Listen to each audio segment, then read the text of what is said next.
ನಮ್ಮಲ್ಲಿ ಅಂಥವ್ರು ಯಾರೂ ಇರೋದಿಲ್ಲ. ವೃಕ್ಷನೇ ನೋಡದೇ ಇರೋರು, ವೃಕ್ಷದಲ್ಲಿ ಪಕ್ಷಿನ ನೋಡದೇ ಇರೋರು,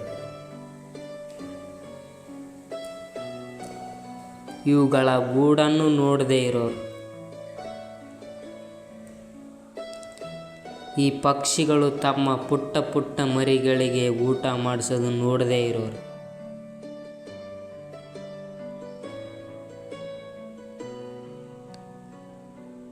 ಪ್ರಪಂಚದ ಅತ್ಯಂತ ಮಮತಾಮಯಿ ದೃಶ್ಯ ಅದು. ಹಕ್ಕಿಗಳು ದೂರದಿಂದ ತಮ್ಮ ಕೊಕ್ಕಲ್ಲಿ ಧಾನ್ಯ ತುಂಬಿಕೊಂಡು ಬರುತ್ತವೆ.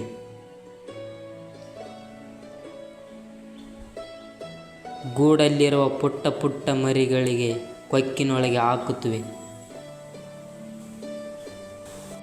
ಹಸಿವಿನಲ್ಲೇ ಇರುತ್ತೆ, ನಿಸ್ವಾರ್ಥದಿಂದ, ನಿಸ್ಸಂದೇಶವಾಗಿ. ಆಮೇಲೆ ಯಾವಾಗ ಮರಿಗಳಿಗೆ ರೆಕ್ಕೆ ಮೂಡು ಬರುತ್ತೋ ಆಗ ಅವಕ್ಕೆ ಹಾರೋದನ್ನು ಕಲಿಸುತ್ತವೆ. ಅದಾದಮೇಲೆ ಅವುಗಳಿಗೆ ಸ್ವತಂತ್ರವಾಗಿ ತಮ್ಮ ಜೀವನ ನಡೆಸೋದಕ್ಕೆ ಬಿಟ್ಟು ಬಿಡುತ್ತವೆ.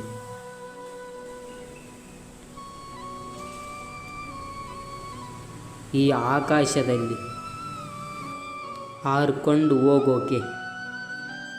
ಆದರೆ ನಾವು ಮನುಷ್ಯರು ಏನು ಮಾಡ್ತೀವಿ? ಯಾವಾಗ ಮಕ್ಕಳನ್ನು ನಾವು ಹಕ್ಕಿ ಥರ ಸಾಕ್ತೀವೋ ಅವರಿಗೆ ರೆಕ್ಕೆ ಬರುತ್ತಿದ್ದ ಹಾಗೆ ನಾವು ಅವರನ್ನು ಬಂಧಿಸ್ತೀವಿ.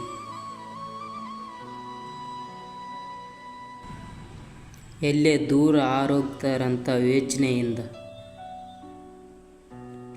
ಅಗತ್ಯ ಈ ಸ್ಥಿತಿಯಲ್ಲಿ ಅಪ್ಪ ಅಮ್ಮನಿಗೆ ಮಕ್ಕಳ ಮೇಲೆ ಪ್ರೇಮ ಇಲ್ಲಂತಲ್ಲ, ಅಗತ್ಯವಾಗಿರುತ್ತೆ.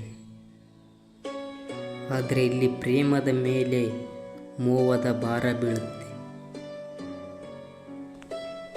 ಇದು ಸ್ವಯಂ ಅವರ ಹಾಗೂ ಮಕ್ಕಳ ಭವಿಷ್ಯ ದಾರಿಯಲ್ಲಿ ದಾರಿ ಆಗೋಗುತ್ತೆ. ನಾವು ಕೇವಲ ಜನ್ಮದಾತರು ಅಂತ ನಾವು ಮರ್ತೇ ಬಿಡ್ತೀವಿ. ಭಾಗ್ಯ ಇದು ಅಥವಾ ಅಂತಲ್ಲ. ಆದರೆ ಪ್ರೇಮದಲ್ಲಿ ಮೋಹ ಬಂದರೆ ಅದು ಪ್ರೇಮ ಅಲ್ಲ, ಸ್ವಾರ್ಥ ಆಗುತ್ತೆ. ಅದಕ್ಕೆ ಪ್ರೇಮನ ಹತ್ರ ಇಟ್ಕೊಳ್ಳಿ, ಮೋಹನ ದೂರ ತಳ್ಳಿ. ಆದರೆ ಯಾರನ್ನು ಪ್ರೇಮಿಸ್ತೀಯೋ ಅವರ ವಿಕಾಸನ ತಡಿಬಾರದು. ರಾಧೇ ರಾಧೇ.